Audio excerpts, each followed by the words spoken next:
తెలుగు వారి number 1 choice Telugu matrimony. నమస్తే, welcome to Aadan.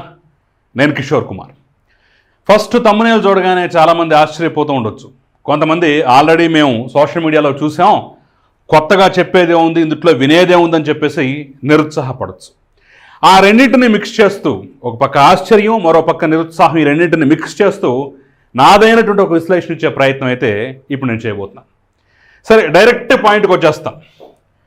ఆంధ్రప్రదేశ్లో ప్రస్తుతం నడుస్తున్న ట్రెండు లెక్కరు, దాని అరాచకాలు, దాని ద్వారా జరుగుతున్న పరిణామాలు, దాంతోపాటుగా అరెస్టులు, రేపు ఫ్యూచర్లో జరగబోయేటటువంటి అరెస్టుల గురించి వార్తలు, ఊహాగానాలు, విశ్లేషణ. ఈ నేపథ్యంలోనే ప్రస్తుతం జగన్మోహన్ రెడ్డిలో కానీ ఆయన పార్టీలో కానీ ఒకే ఒక్క ప్రశ్న అయితే వేధిస్తోంది. ఏంటా ప్రశ్న అయ్యా అంటే, ఇదిగో ఇదే మీరు స్క్రీన్ మీద చూస్తున్నటువంటి ప్రశ్నే ఆ ప్రశ్న. జగన్ అరెస్ట్ అయితే ఏం చెయ్యాలి? ఇది చాలామందిని వేధిస్తున్న, వెంటాడుతున్నటువంటి ఆన్సర్ ఏంటి అని ముందుగానే తెలుసుకోవాలని కోరుకుంటున్నటువంటి ప్రశ్న. నిన్నగాక మొన్న మిథున్ రెడ్డిని అరెస్ట్ చేసి జైల్లో పెట్టారు. ఇక బిగ్ బాస్ సర్వాంతర్యామిగా ఉన్నటువంటి, లెక్కర్ స్కామ్కి సర్వాంతర్యామిగా ఉన్నటువంటి బిగ్ బాస్ అరెస్టు రేపు మాపో జరిగే అవకాశం ఉందని చెప్పేసి, లేదా మరికొద్ది రోజుల్లో, మరికొన్ని నెలల్లో అయినా సరే తప్పకుండా జరిగి తీరుతుందని చెప్పేసి అనేక విశ్లేషణలు అయితే వినిపిస్తున్నాయి. పరిస్థితుల పరిణామాలు కూడా చాలా దానికి తగ్గట్టుగానే ఉన్నాయి. ఈరోజు కాకపోతే రేపైనా సరే ఇది జరిగేదే, జరిగి తీరేదే.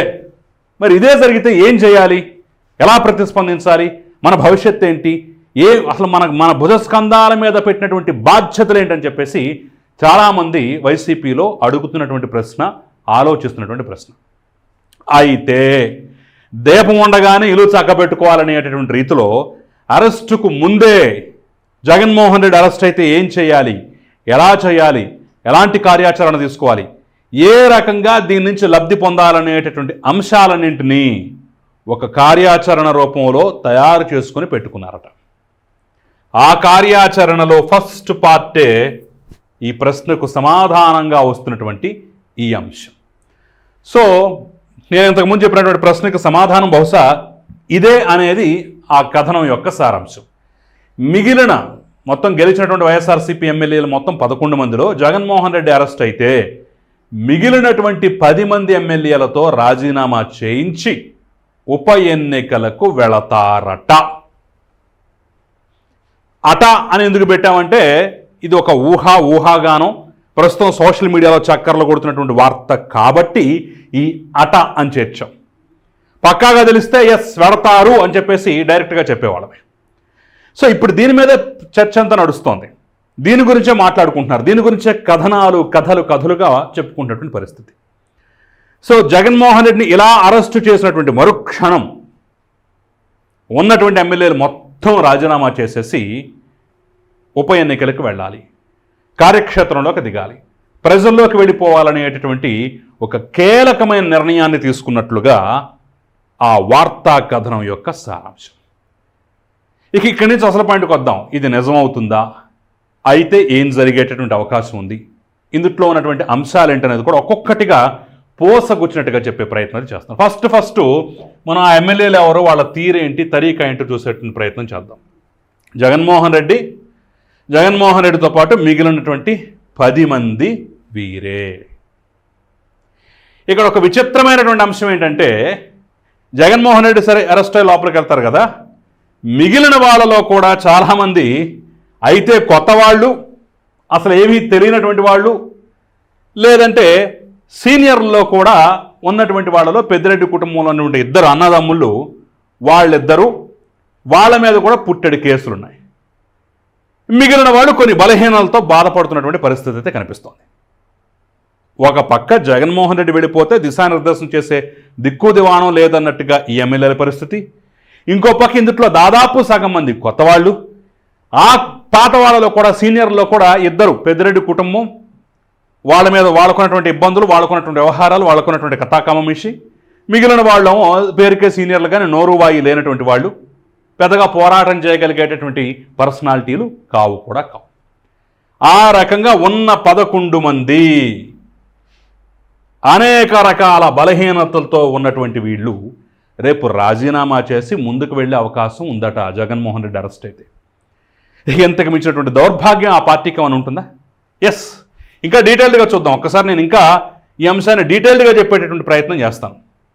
మనం డీటెయిల్డ్గా చూస్తే అరకులో గెలిచినటువంటి మత్స్యలింగం ఫస్ట్ టైం ఎమ్మెల్యే, ఆ తర్వాత పాడేరులో గెలిచినటువంటి విశ్వేశ్వరరాజు అయినా కూడా దాదాపు first time, Yerragondapalem Chandrasekhar, Tadipatri Chandrasekhar first time MLA. కాకపోతే ఉన్నవాళ్ళలో కాస్త నోరు వాయు ఉన్నవాడికి ఇప్పుడిప్పుడే డెవలప్ అవుతున్నాడు. డిబేట్లు, డిస్కషన్స్, టీవీ చర్చా కార్యక్రమాల్లో ఉంటూ అప్పుడప్పుడు కొన్ని వివాదాస్పద వ్యాఖ్యలు చేస్తూ ఇప్పుడు కాస్త నేను కూడా ఉన్నాను అనేటటువంటి విధంగా పేరు తెచ్చుకుంటున్నాడు. అయినా సరే first time MLA. Buchepalli Sivaprasad Reddy ఈయన కూడా దాదాపు ఫస్ట్ టైం అనుకోవచ్చు. సుధా అంతకుముందు ఉప ఎన్నికల్లో గెలిచింది. ఆ తర్వాత మొన్న 2024 ఎన్నికల్లో మరొకసారి విజయం సాధించింది. పాపం ఈవిడ కూడా ఏదో భర్త చనిపోతే ఆయన ప్లేస్లో వచ్చిందే తప్ప ఈవిడ కూడా పాపం ఎక్కడ అవకాశం లేనటువంటి పరిస్థితి. ఇక ఇక్కడి నుంచి చూస్తే ఆకేపాటి అమర్నాథ్ రాజంపేట కానీ, ఆ తర్వాత బాలనాగిరెడ్డి మంత్రాలయం కానివ్వండి, వీళ్ళు పెద్దగా మాట్లాడగలిగేటటువంటి వాళ్ళు కాదు. పెద్దిరెడ్డి రామచంద్రారెడ్డి, ఆ తర్వాత వాళ్ళ తమ్ముడు ద్వారకానాథ్ రెడ్డి, వీళ్ళిద్దరే సీనియర్లు, ఎక్కువ మొత్తంలో ఎక్కువ సార్లు గెలిచినటువంటి వాళ్ళు సీనియర్లు. కాకపోతే ఈ కుటుంబం మీద కూడా ఇప్పుడు అనేక ఆరోపణలు. ఇప్పుడు పెద్దిరెడ్డి కొడుకు జైల్లో ఉన్నాడు. కుటుంబం మీద కూడా అనేక రకాలైనటువంటి ఆరోపణలు. ఇలా ఇన్ని బలహీనతల మధ్య అయితేనో జూనియర్లు, కొంతమంది సీనియర్లు అంటే వాళ్ళు కూడా నోరు వాయి లేనివాళ్ళు, ఉన్నటువంటి ఒకళ్ళిద్దరు సీనియర్లో కూడా వాళ్ళు కూడా పుట్టెడి కేసులతో ఇబ్బంది పడుతున్నటువంటి పరిస్థితి. మరి ఇన్ని బలహీనతల మధ్య వీళ్ళంతా రాజీనామా చేసే పరిస్థితి ఉందా? ఖచ్చితంగా చేస్తారు. జగన్మోహన్ రెడ్డి ఆదేశించిన మరుక్షణం రాజీనామా చేస్తారు. ఓకే, ఉప ఎన్నికలకు పెడితే పరిస్థితి ఏంటి? గెలిచే అవకాశం అయితే 99% మందికి కనిపించట్లేదు. ఎస్, 10 స్థానాల్లో ఉప ఎన్నికలు వచ్చే అవకాశం ఉంది అంట. ఎలా? జగన్మోహన్ రెడ్డిని అరెస్ట్ చేసినటువంటి మరుక్షణం ఆయన మీద సానుభూతి రప్పించడం కోసం, ప్రజల్లో ఒక చర్చ లేవనెత్తడం కోసం 10 స్థానాలు ఉప ఎన్నికలు అంటే మామూలు విషయం కాదు కదా. రాష్ట్ర వ్యాప్తంగా అదే పెద్ద చర్చ అవుతుంది. అంతకుమించి జగన్మోహన్ రెడ్డి అరెస్ట్ చర్చ అవుతుంది. ఇక మిగిలిన కార్యక్రమాలు అసలు అరెస్ట్ అయ్యే అవకాశం ఉందని చెప్పేసి తెలిసిన మరుక్షణం పాదయాత్రకు వెళ్ళిపోతారు. జనంలో ఉండగా అరెస్ట్ కావాలి అనేటటువంటి ఆలోచన ఒక పక్క అమలు జరుగుతూ ఉంటుంది. మరోపక్క అరెస్ట్ అయిన మరుక్షణం తన ఎమ్మెల్యేలు మొత్తం రాజీనామా చేస్తారు. ఉప ఎన్నికలు వస్తాయి. రాజకీయ వ్యాఖ్యానాలు, రాజకీయపరమైనటువంటి కామెంట్లు, పోటాపోటీ డైలాగులు, పెద్ద ఎత్తున మద్యం, డబ్బు పంపిణీ, గెలిచి సత్తా దాటి అసలు ప్రజల్లో నన్ను అరెస్ట్ చేసినందుకు పెద్ద ఎత్తున నిరసన ఉంది, వ్యతిరేకత ఉందనేటటువంటి భావనని కల్పించాలి. చాప కింద నీరులాగా దాన్ని ప్రవహింపజేయాలని చెప్పేసి కూడా వ్యూహరచన. ఇన్ని అంశాలతో ముడిపడి ఉన్నది. కానీ ఎన్ని అంశాలున్నా సరే వీళ్ళలో గెలిచేటటువంటి వాళ్ళు తక్కువ. ఎందుకంటే ఎర్రగొండపాలెం చూసుకున్నా కానివ్వండి, దర్శి చూసుకున్నా కానివ్వండి, మిగిలిన కొన్ని ఏరియాలు చూసుకున్నా కానివ్వండి, స్వల్పమైనటువంటి మెజార్టీ. ఆఖరికి పెద్దిరెడ్డి రామచంద్రారెడ్డి కూడా అంత సీనియర్ కూడా అసలు 2019 నుంచి 24 వరకు రాయలసీమని కనుసైగతో శాసించినటువంటి వ్యక్తి కూడా చావు తప్పి కన్ను లొట్టపోయిందా అనేటటువంటి రీతిలో కొద్దో గొప్ప ఒక 5,000 తోటి బయటపడే పరిస్థితి. ఇప్పుడు అసలు గెలిచిన తర్వాత కూడా చాలా కాలం పాటు తండ్రి కొడుకులిద్దరూ నియోజకవర్గానికి కూడా వెళ్ళలేనటువంటి పరిస్థితి. కోర్టు ఆర్డర్లు తెచ్చుకొని వెళ్ళినటువంటి సందర్భం. అలాంటిది ఈరోజు ఉప ఎన్నికలు వస్తే ప్రత్యర్థులు ఊరుకుంటారా? పైగా ప్రతిపక్షంలో ఉన్నారు. అవతల పక్క కూటమి కొండంత బలంతో ఉంది. వీళ్ళెవరూ జగన్మోహన్ రెడ్డితో పాటు కనీసం ఒక్క రోజు కూడా అసెంబ్లీ గడప తొక్కిన పాపాన పోలేదు. ఎస్, వీళ్ళలో అసెంబ్లీ ఫస్ట్ టైం ఎమ్మెల్యేలు కూడా అరకు కానివ్వండి, పాడేరు కానివ్వండి, ఎర్రగొండపాలెం కానివ్వండి, ఈ ఫస్ట్ టైం బూచేపల్లి శివప్రసాద్ రెడ్డి వంటి వాళ్ళు కానివ్వండి, సుధా వంటి వాళ్ళు కానివ్వండి, వీళ్ళెవ్వరూ అసలు మొత్తం ఎవ్వరూ అసెంబ్లీ గడప ఇంతవరకు తొక్కలేదు. ఇక నియోజకవర్గాల అభివృద్ధి, నియోజకవర్గాల తమ మార్కు ముద్ర, నియోజకవర్గాల్లో పనిచేయించుకోవటం, నియోజకవర్గాలకు నిధులు తెచ్చుకోవటం, నియోజకవర్గాలకు ప్రాజెక్టులు తెచ్చుకోవటం, ప్రజలతో మమేకం అవడం, అబ్బాయి అసలు ఏవీ లేవు. కొంతమంది మీద అయితే అచ్చం వీళ్ళు హైదరాబాద్కే పరిమితం, వీకెండ్స్లో వచ్చి వెళ్ళిపోతారనేటటువంటి భావన కూడా ఉంది. ప్రజల్లో జగన్మోహన్ రెడ్డి మీద, లిక్కర్ స్కామ్ మీద తీవ్రమైనటువంటి వ్యతిరేకత. ఈ నేపథ్యంలోనే వీళ్ళు రప్పా డైలాగులు కొడుతూ ఇంకా భయాందోళనకు గురి చేస్తున్నటువంటి పరిస్థితి. ఇప్పటికిప్పుడు ఉప ఎన్నికలు వచ్చి మళ్ళీ వీళ్ళని గెలిపించినా కానీ ప్రయోజనం లేదు. ఎందుకంటే 5 ఏళ్ల పాటు, అంటే ఇంకా 4 ఏళ్ల పాటు కూటమి అధికారంలోకి ఉంటుంది. పైగా వీళ్ళు కూడా ఈ సంవత్సర కాలం పాటు ప్రజల్లో తిరిగింది లేదు, నిధులు తెచ్చుకుంది లేదు, అసెంబ్లీకి వెళ్ళింది లేదు, నిలదీసింది లేదు, మాట్లాడింది లేదు, చేసింది లేదు, ఏమీ లేదు. మొత్తం ఎక్కడ చూసినా 0 0 0. జగన్మోహన్ రెడ్డి అప్పుడప్పుడు చుట్టం చుప్పగా పులివెందులకు వెళ్తున్నాడు. మరి మిగతా వాళ్ళ పరిస్థితి ఎలా ఉందో కూడా పూర్తిగా తెలియదు.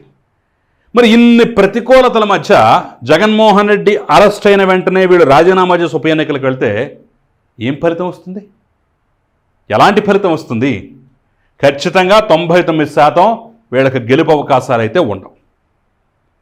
అప్పుడు పూర్తిగా అసలు నాకు ఒక్క ఎమ్మెల్యే కూడా లేడు కాబట్టి నేను ఇంక మళ్ళీ అసెంబ్లీకి ఎందుకు రావాలి, మా పార్టీ అసెంబ్లీలో ఎందుకు పార్టిసిపేట్ చేయాలి అని చెప్పేసి ఇక ఆ బాధ కూడా తీరిపోతుందని అనేదానికి ఒక ఉప ఎన్నికలు తప్ప మరో ప్రయోజనం ఏమీ లేదు. మేము 11 మంది ఉన్నాం కాబట్టి మమ్మల్ని అసెంబ్లీకి రమ్మంటున్నారు. మేము అందరం ఓడిపోయి కూర్చుంటే, మేమందరం ఇంటికే పరిమితం అయితే మమ్మల్ని ఎవరు రమ్మంటారు?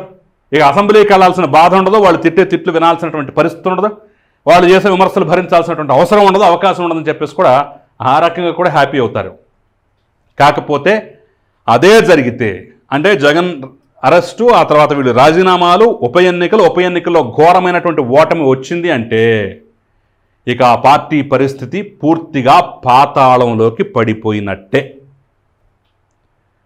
ఉప ఎన్నికల్లో గెలిచి 1, 2 స్థానాలు గెలిచి లేదా ఉప ఎన్నికల్లో సత్తా చాటి ప్రజల్లో గుర్తింపు తెచ్చుకునే అవకాశం ఉంటుంది. కానీ ఉప ఎన్నికల్లో కూడా ఘోరమైన ఓటమి ఎదురైతే మాత్రం ఆ పార్టీకి భవిష్యత్తే ఉండదు.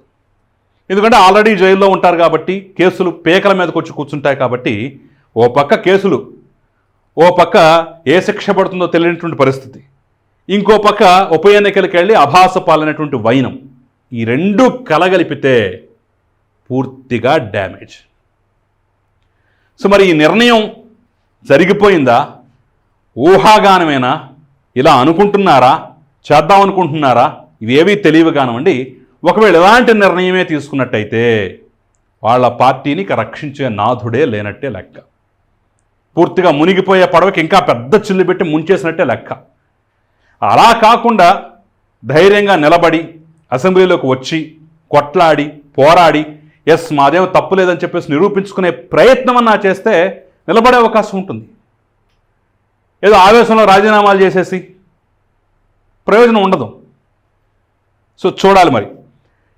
సోషల్ మీడియాలో చక్కర్లు కొడుతున్నటువంటి ఈ వార్త ఎంతవరకు నిజమో తెలియదు కానివ్వండి, ఇది జరుగుతుందా లేదా, జరిగే అవకాశం ఉందా లేదా అనేది అయితే మీరు నాకు కమెంట్ రూపంలో తెలియజేసే ప్రయత్నం చేయండి. Thank you.